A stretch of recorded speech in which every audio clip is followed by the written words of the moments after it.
grupo parlamentar. E o Ministro da Energia e Águas defende punição severa dos grupos envolvidos no garimpo de água. João Batista Borges fala também em avultados prejuízos económicos e sociais para o país.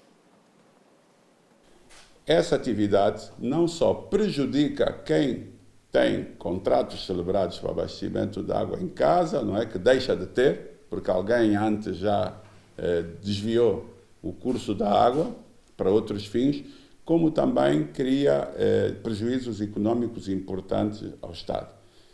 É preciso, de facto, que nós consigamos não só realizar os grandes investimentos que estão a ser feitos no reforço da capacidade de abastecimento de água, essa é uma das causas, de facto, dessa dificuldade e que faz surgir esse mercado ilegal ou informal, como também é importante que quem destrói património público, e falamos hoje das condutas de água, mas também acontece com outros bens públicos, seja, de facto, severamente punido. David Mendes, começa por si, boa noite. O garimpo de água não é de hoje, o Estado continua a perder milhões e milhões, mas se os processos não chegam ao tribunal, não há punição. Amilcar, sim ou não? Nem sempre há necessidade de se ir ao tribunal, nem sempre. Algumas vezes sim, outras não. Eu acompanhei perfeitamente a intervenção do Ministro e é uma verdade que ele disse, mas não disse quais foram as consequências. Funcionários da EPAL são os promotores. Como é que funciona o esquema, conhece? Ele disse, fecham as válvulas de água para que os caminhões possam ir vender água. Quer dizer, enriquecem pessoas, prejudicando a maioria. Porque nós estamos a falar do garimpo de água. Deve ser do conhecimento ou da EPAL ou do próprio Ministro. O próprio Ministro disse isso. Eu ouvi a intervenção dele completa, onde ele afirma que há funcionários da EPAL que são partes deste processo. E o mais grave, esses funcionários fecham válvulas. Mas é preciso provar, David Mendes. Não, quando um ministro vem falar, é porque tem elementos bastantes.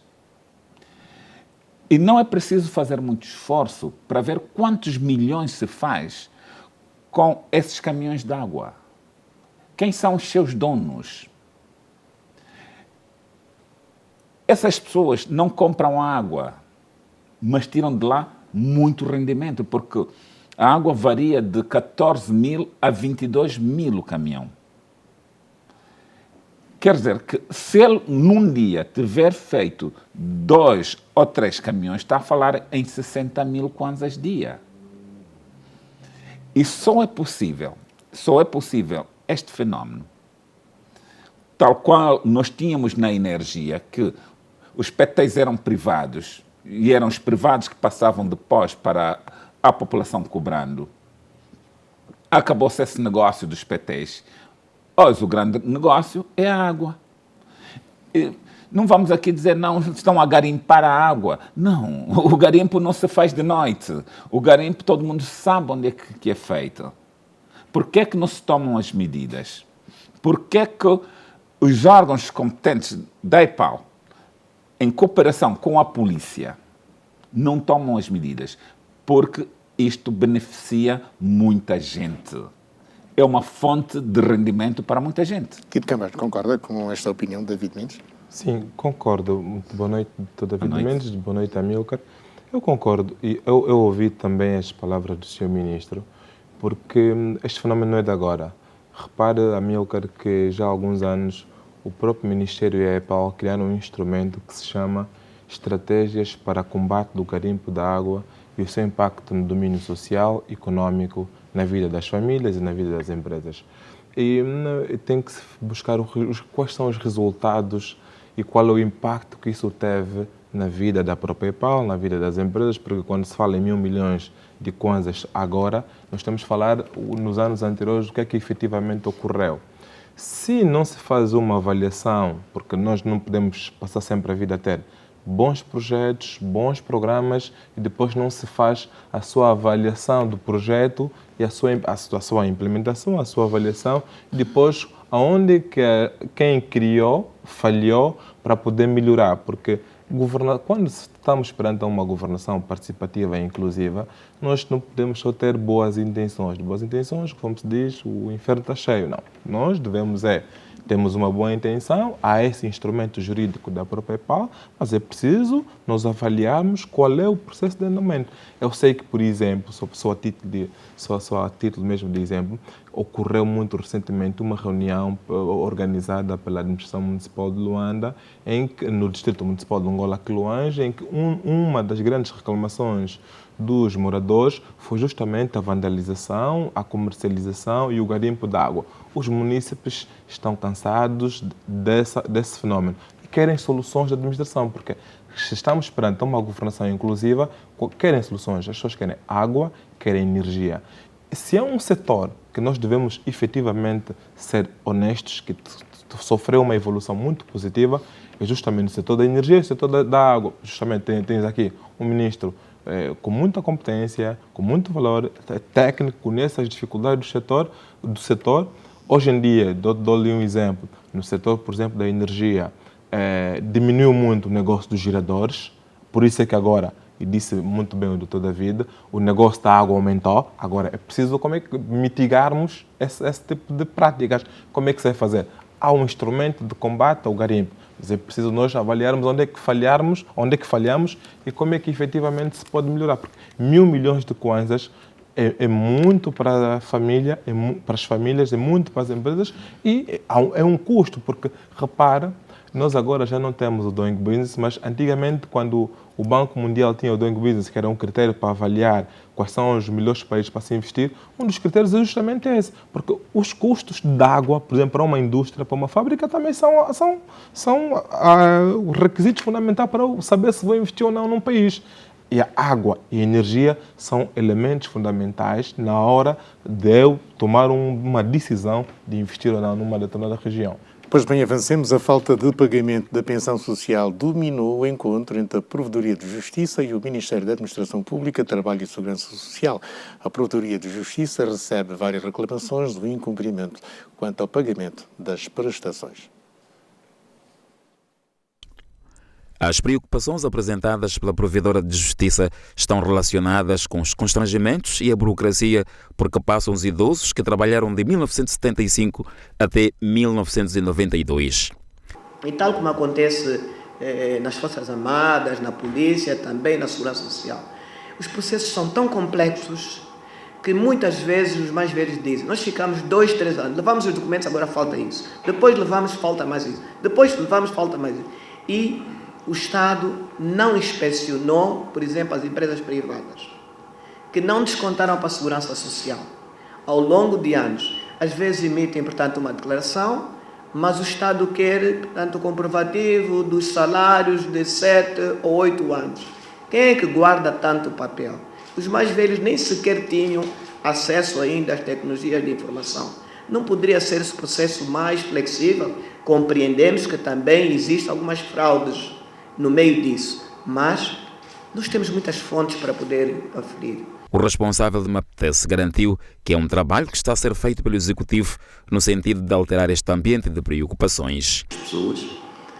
Então nós temos a Lei 2/19 que hoje dita a cobrança coerciva da Segurança Social e temos vindo a trabalhar num pacote bastante robusto para, junto dessas empresas cumpridoras, nós podemos então recuperar o passivo e darmos a possibilidade daqueles que supostamente contribuíram poderem beneficiar das prestações da Segurança Social. Idosos poderão contar com as suas pensões de sobrevivência nos próximos tempos. Tito Cambaja, a Provedora de Justiça quer mesmo deixar de ser uma ouvidora, quer resolver estes problemas que são crónicos no Instituto Nacional de Segurança Social. Faz bem e procede muito bem aqui a doutora Flobela Araújo. Agora, há que fazer uma distinção. Primeiro, há 2 fatores fundamentais. É a distinção entre aquilo que nós vamos chamar que a Lei de Bases de Proteção Social estabelece, que é aquilo que é a contribuição especial, ok? E depois há valores das pessoas que efetivamente são salvaguardadas pelo imposto. Dito de outro modo, a Lei 7/04 de 15 de outubro vem determinar quais são as pessoas que efetivamente são abrangidas por esta lei e quais são as pessoas a quem devem ser abrangidas pelo MASFAM. E o que se passou em concreto nesta reunião e que ficou devidamente esclarecido pela senhora Provedora de Justiça é que essas pessoas não são salvaguardadas pelo Instituto Nacional de Segurança Social, mas sim pelo MASFAM. Por quê? Porque muitas delas não conseguiram contribuir, não houve contribuição. Só há a salvaguarda da proteção de bases dentro dos fundamentos previstos no artigo 4 da Lei 7/04, as pessoas que efetivamente descontaram. Quem não descontou? Porque este é o princípio basilar da segurança social.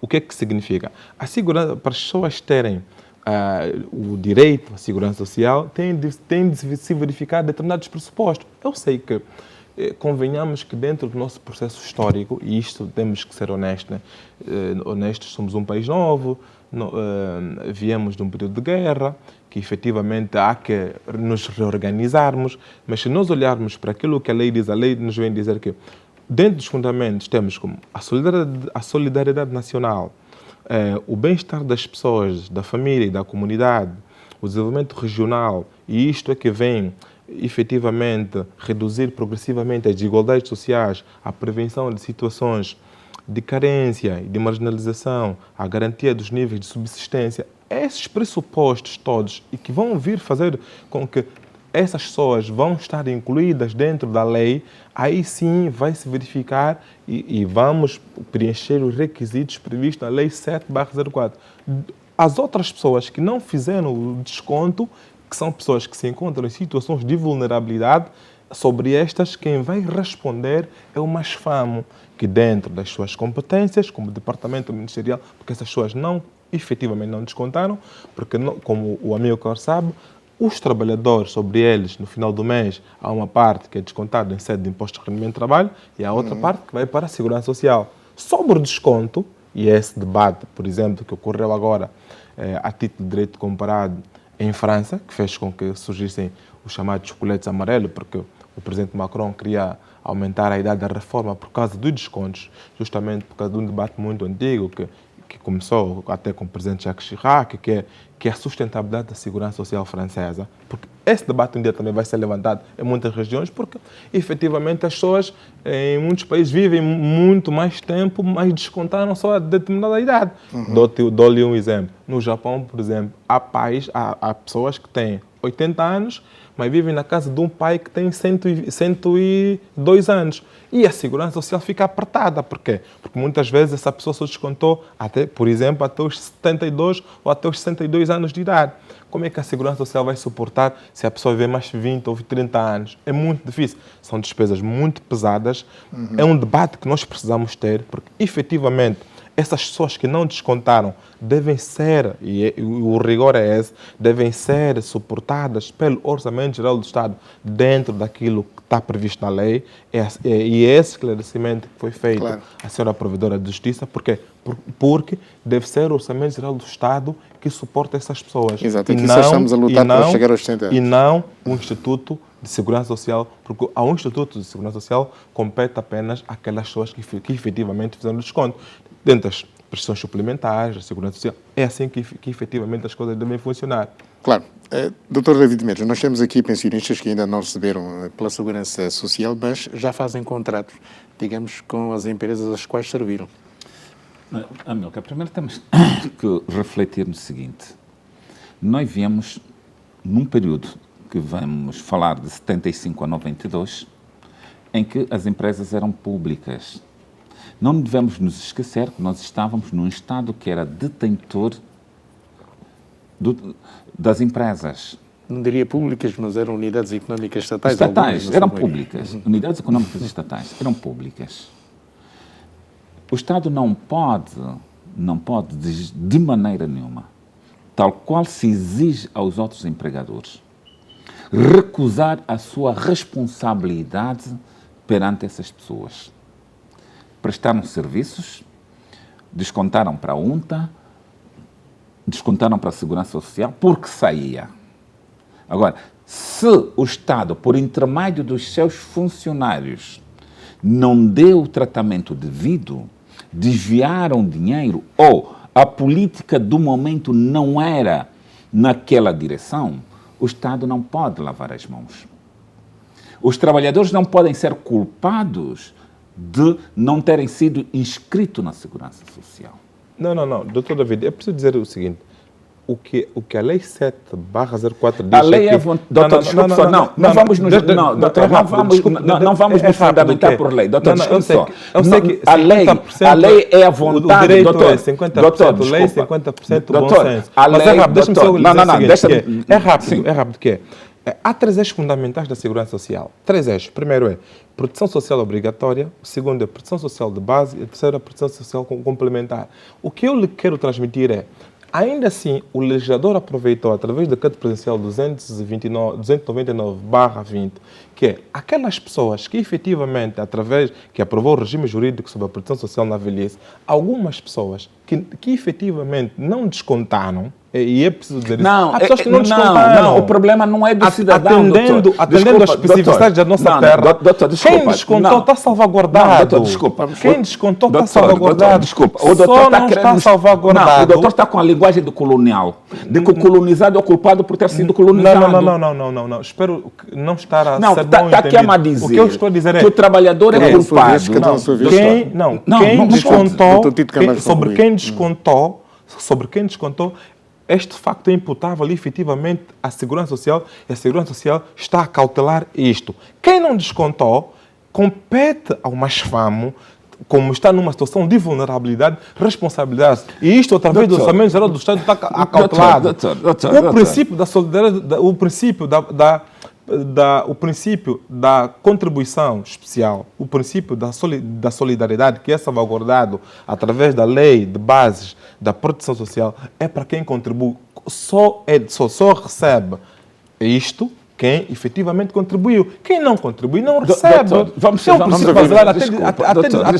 até de respeito para nós contribuirmos. Vamos ouvir David Mendes. É só por isso, doutor. Desculpa. Vamos ouvir David. Doutor, desculpa. É só por isso.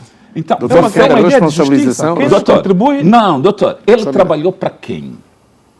É a quem ele prestou trabalho que tem a obrigação de pagar a contribuição retroativa. Se as empresas são punidas por não terem pago a Segurança Social, o Estado deve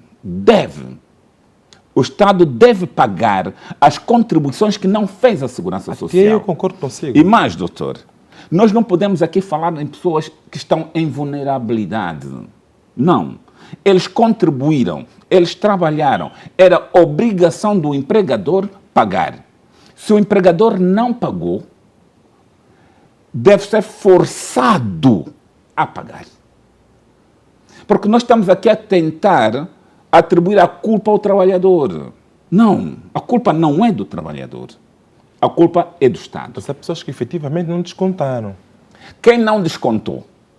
Há pessoas que não descontaram. Não, quem não descontou é o empregador, doutor. E essas pessoas que não descontaram, de quem é a culpa? É o empregador. E as pessoas que não descontaram, o que é que o legislador decidiu? O legislador, sabendo das... Porque nós temos de ser francos, que é o nosso país, o legislador, sabendo das especificidades da nossa terra, o que é que ele decidiu acautelar? Diz assim, como há determinadas pessoas atendendo às nossas características, país que veio de uma guerra, o que é que fez? Diz, não, essas pessoas vão ser salvaguardadas através do Orçamento Geral do Estado, através do imposto.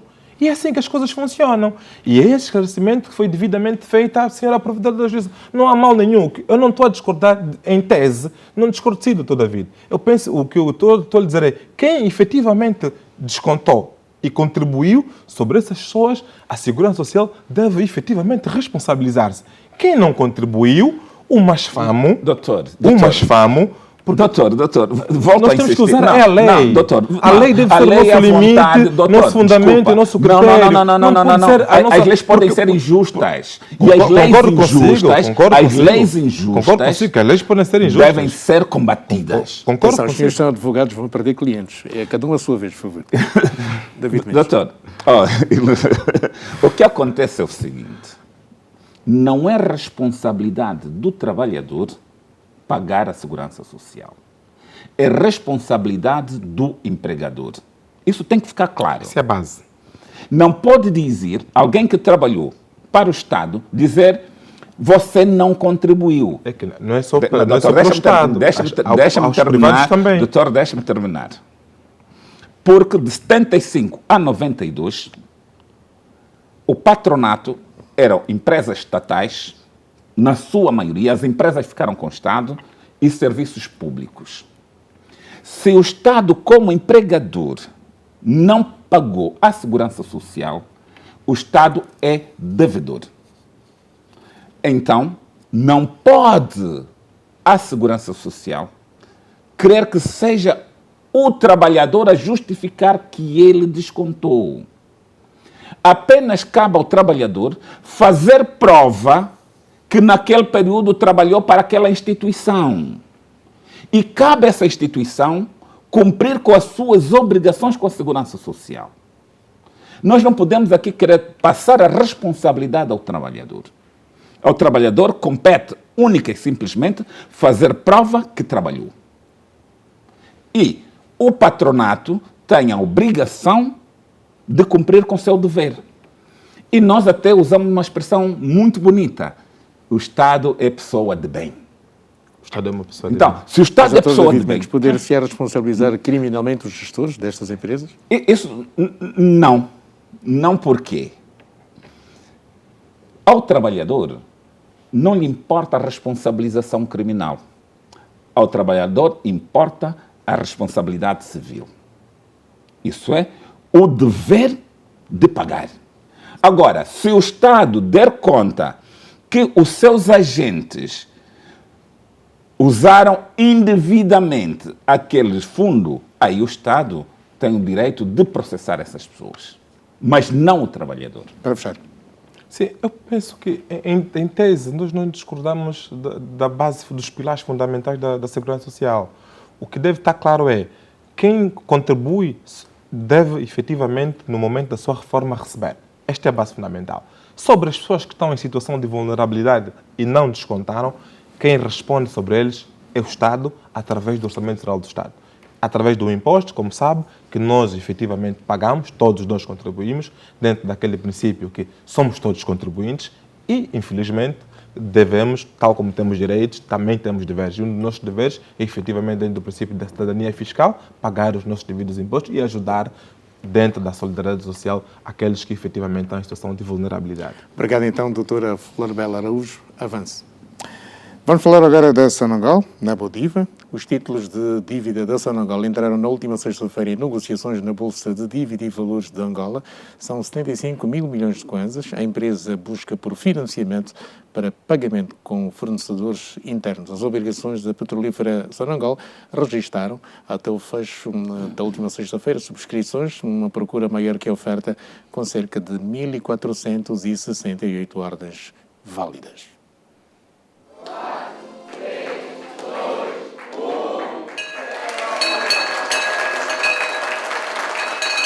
O tradicional toque do sino anuncia ao mercado a entrada de um novo produto e simbolismo do seu início oficial das sessões de negociações na Bolsa. Trata-se da admissão à Bolsa de Dívida e Valores de Angola da primeira emissão pública de cerca de 75 mil milhões de kwanzas em títulos de obrigações emitidos pela Sonangol, num evento prestigiado pela Ministra das Finanças, Vera Daves de Souza. A partir de agora, o mercado vai livremente negociar estes títulos. A Petrolífera Nacional torna-se assim a primeira instituição não bancária em Angola a colocar dívida obrigacionista na Bodiva, onde a Sonangol busca por financiamento. 98% nós fazemos todos os anos com a banca internacional. Normalmente vamos à banca e vamos levantar no mínimo $1 bilhão. Hoje estamos a falar somente de 2% daquilo que nós captamos a nível do mercado internacional. 1.486 investidores submeteram ordens válidas de agosto a 14 de setembro deste ano. A procura foi superior à oferta, que inicialmente era de 75 mil milhões de kwanzas, tendo-se cifrado em 83,95 mil milhões, mais de 8,95 mil milhões de kwanzas. Doutor David Mendes, não sei se percebe como é que isso funciona, porque a maioria dos angolanos não compreende. Queríamos que fossem mais claros, mais objetivos, mas pergunto-lhe se comprou algum título. Olha, eu detesto de máfias. Detesto, Máfias? sim. porque isso é uma forma indireta de ficarem com tudo e ninguém ficar com nada. Não percebi, Sonangol na Bodiva é máfia? A Bodiva tem de todo mundo, dos bancos, do BPC e por aí fora. E mais, quem são as empresas intermediárias? Todas estrangeiras.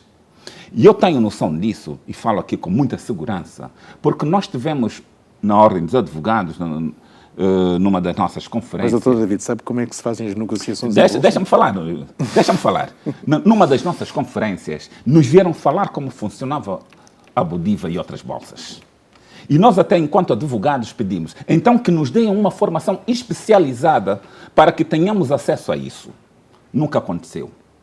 Isso está restringido a meia dúzia de indivíduos, e particularmente estrangeiros. Nós temos que ter coragem, repito aqui, nós temos que ter coragem de exigir que a informação deve ser feita com antecipação e sabermos se os angolanos estão preparados. É preciso que nós preparemos os angolanos para que entrem na Bolsa. Não basta continuar a aceitar que meia dúzia de indivíduos tomem conta da Bolsa, tomem conta do dinheiro de Angola, dos bens de Angola. Mas é o que está a acontecer? É o que está a acontecer.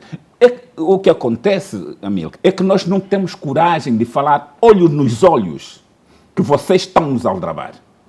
Tito Cambeiro. Então, olho nos olhos, doutor David Mendes está manifestamente errado. Por quê? Por uma razão muito simples. Como é que funciona a Bolsa? A Bolsa não tem segredo absolutamente nenhum. O processo funciona de forma transparente. O que é uma Bolsa de Valores? As pessoas têm que saber.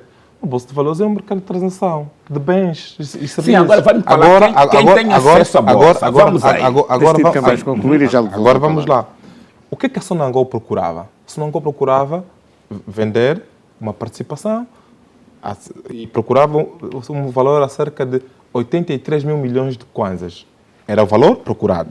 O que a Sonangol conseguiu? A Sonangol conseguiu 75 mil milhões de kwanzas. Como é que a Sonangol... Quem comprou? Calma, vamos lá. Sim. Vamos devagar. É o que nos interessa. Vamos lá devagar, para as pessoas perceberem. Efetivamente, calma. Vamos. Sem pressa. Quem é que efetivamente comprou? E como é que comprou? Está claro, de forma transparente. Quem? A Bodiva e as outras entidades participantes. Calma, David, sem pressa. Sim, vamos. Nós queremos do outro lado das câmaras há pessoas. Calma. Empresas X. Do outro lado das câmaras há pessoas. Essas pessoas merecem respeito. Quem comprou? São pessoas de Luanda, pessoas da Huila, pessoas do Huambo e mais outras províncias. Quantas pessoas? Eu vou explicar tudo exatamente, porque o processo foi muito transparente, e está publicado no site da Bodiva de forma brilhante, para não ter dúvidas, porque um dos pilares fundamentais... Não, estava a falar de quem comprou. Fala de quem comprou. É isso que nós queremos. Doutor David Mendes, por exemplo, vamos lá ver. Os bancos estavam ali a telefonar para as pessoas e havia dois bancos fundamentais que estavam a trabalhar como intermediários, que era o BFI e o Standard Bank, estavam a telefonar para os seus clientes se efetivamente o doutor foi telefonado. Os meus gestores telefonaram. É aí que eu digo que funciona a máfia. Não. A mim ninguém telefonou. Amílcar, foste telefonado? Não. Espera aí. Amílcar, tu foste telefonado? Não tenho conta nestes dois bancos que foram É uma máfia. Não é Quer máfia. dizer, direcionaram a pessoa. Mas não é por aí que haja máfia. Isso é transparente. A transparência. Deixa-me só sabe como é que consiste? Ouvi atentamente. A transparência, doutor, a transparência seria um mês antes. Deixa-me só falar isso. Doutor, o engenheiro Diamantino fala sobre a subscrição à Bolsa da Sonangol há mais de um ano. Doutor, há mais de um ano. Quando é que foi aberta essa subscrição? Há mais de um doutor, ano. Quando é que foi aberta? A ideia de 5% da Sonangol ser submetida à Bolsa está em discussão há mais de um ano. Há mais de um ano que nós estamos a discutir sobre esse tema. Agora, meu amigo, a ideia de Bolsa de Valores, isso não é um bicho de cabeça. É uma coisa simples de se perceber. A Ordem dos Advogados vai solicitar formação especializada sobre uma coisa tão simples quanto isso. Doutor disse que foi... Os gestores bancários. Não estamos a ser percebidos lá em casa. O doutor disse... O doutor David está me interrompendo sistematicamente. O doutor disse que foi telefonado. Os gestores bancários estavam a telefonar aos seus clientes. A mim e pessoas próximas de mim, não conheço uma única... Mas isso não for uma estatística, né? Deixa falar. Isso não for uma estatística. Deixa falar agora. Vou lhe dizer. Neste momento foram quantas mulheres foram compradoras? Cerca de 39,57 mulheres compraram as ações. Quantos homens? Cerca de 60,43% de homens compraram. Em termos de empresas, foram 75 empresas que compraram. Pessoas individuais foram 1.410 pessoas individuais que compraram.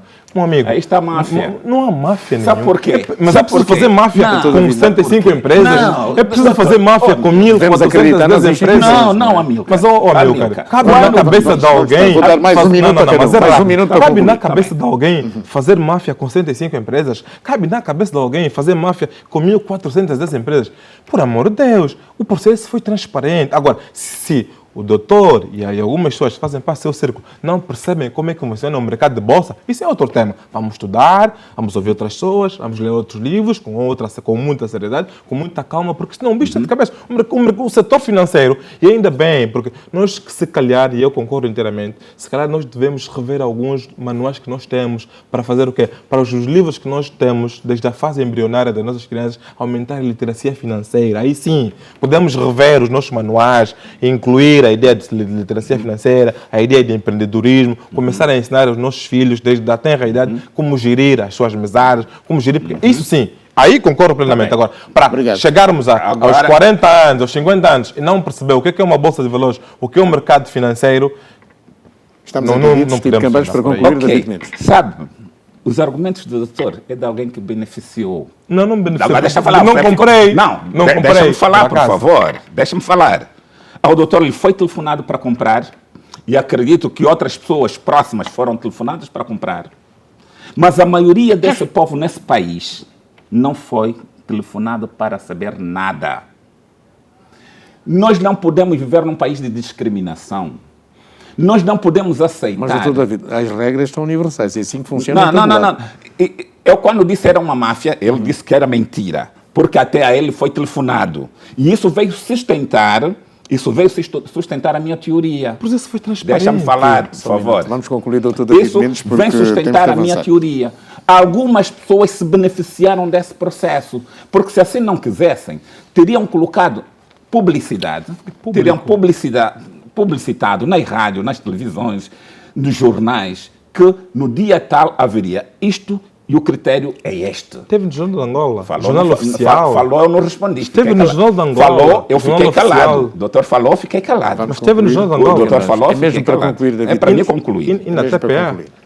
Nós temos que continuar a exigir, se quisermos, um país sério, transparência. E a transparência tem que ser uma transparência inclusiva, não é transparência para determinadas pessoas. Então vamos aguardar que um destes bancos telefone para o senhor. Telefone para mim. O Presidente da República já está em Nova Iorque, mas antes esteve em Havana, onde defendeu a reforma ao sistema financeiro internacional e uma representatividade mais justa nos organismos mundiais. Ao discursar na cimeira do grupo dos 77 mais China, João Lourenço reiterou a necessidade do fim imediato do embargo contra a pátria de Fidel Castro. É uma vitória para Cuba ter conseguido reunir na sua capital chefes de Estado, de governo e representantes de quase 300 nações da América Latina, África, Caraíbe e do Médio Oriente. Mas a maior vitória seria o fim do embargo econômico e comercial imposto a Cuba pela maior potência mundial, Estados Unidos, há mais de 60 anos. João Lourenço apela ao fim imediato deste embargo. Estando reunidos em Havana, que nos acolheu com a habitual hospitalidade do povo cubano, temos a sublime oportunidade de, numa só voz, defendermos a necessidade do fim imediato do embargo contra Cuba, por ser injusto, desumano, contrário aos princípios do comércio e cooperação internacional, do direito inalienável da autodeterminação e da livre escolha dos povos sobre seu próprio destino. Saberemos encontrar as soluções e estratégias que nos levarão à concretização da nossa agenda de desenvolvimento. Continuaremos a lutar por reformas profundas da arquitetura financeira internacional e da sua governação, através de uma representatividade justa nos principais organismos mundiais de tomada de decisão e elaboração de políticas. Estas reformas podem contribuir significativamente para melhorar o acesso dos países em vias de desenvolvimento a fontes de financiamento seguro. Os enviados especiais da TV Zimbo na cobertura da Cimeira dos 77 mais a China em Havana, Cuba, com Augusto Silvang e Leão Vidal. Acompanhamos então o apelo do Presidente Lourenço para o fim do embargo norte-americano a Cuba. Tito Campanhos, qual é o seu comentário? Sim, eu penso que o Presidente da República esteve muito bem. Esse embargo efetivamente já não faz muito sentido. Estou em mente que o Presidente Barack Obama, nos seus 2 mandatos, deu alguns sinais muito tênues sobre o término desse embargo, mas efetivamente não se concretizou. Sei que houve um candidato às eleições americanas, na altura, o Ted Cruz, o republicano, pelo facto de ter origem latino-americana, também deu algum sinal, mas efetivamente também não ocorreu. Mas ainda bem que Angola mantém a sua posição no que diz respeito a esse embargo, que efetivamente, como disse, já não faz sentido absolutamente nenhum. Agora, há aqui uma nota muito importante sobre essa visita e aquilo que o Presidente da República falou sobre os financiamentos. É realmente importante. Agora, há um aspecto que, no âmbito da diplomacia econômica, o Presidente deve efetivamente manter, que é a questão da confiança e da credibilidade. Os países efetivamente só voltam a acreditar nos outros, porque em matéria de política externa nós temos os amigos, temos os aliados, temos efetivamente os parceiros, né?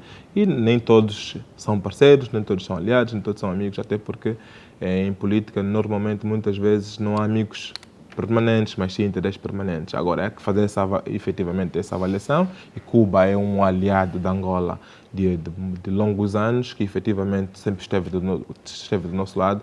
Agora, há que salvaguardar esses interesses.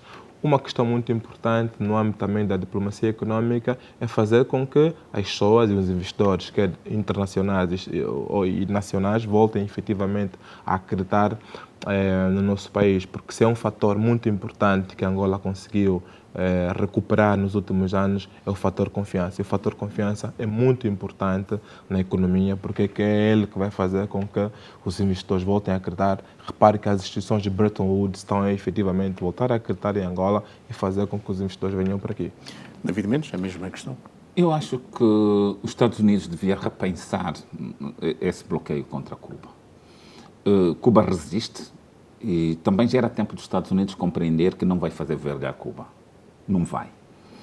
E num período como o atual, em que nos parece que estamos a voltar naquele período da Guerra Fria, em que havia os 2 blocos, o bloco ocidental e o bloco socialista, hoje começamos a sentir que os países tidos subdesenvolvidos ou de terceiro mundo começam a se aproximar à Rússia e à China como um fator de sobrevivência. Porque chegaram a compreender que da Europa e dos Estados Unidos não tem nada mais para esperar. Porque os Estados Unidos e a Europa fazem os seus financiamentos, fazem os seus apoios condicionado a observar as suas políticas. Quer dizer que os povos que recebem a ajuda americana e da Europa estão dependentes das políticas que lhe forem impostas, enquanto que a China e a Rússia estão com maior abertura sem impor ideologias. Cooperação econômica e nada mais. Eu acho que Cuba, um país muito pequeno, Cuba é um país muito pequeno, para quem vê no mapa quase que nem aparece, um país pequenino com uma população muito pequena, está a resistir à pressão de um gigante, do país mais importante do mundo. Só um povo determinado é capaz de suportar.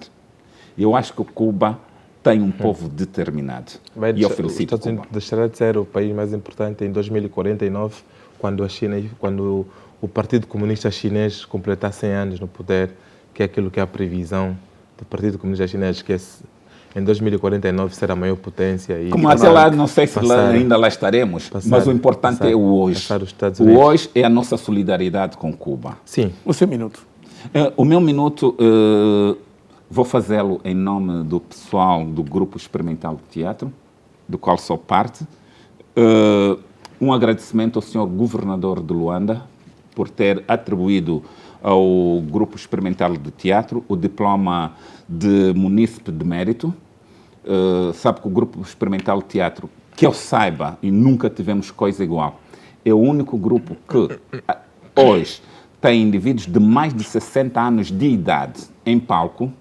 É um grupo que tem mais de 40 anos de existência e é a primeira vez que se recordam deste grupo e se dá uma menção honrosa, um diploma de mérito.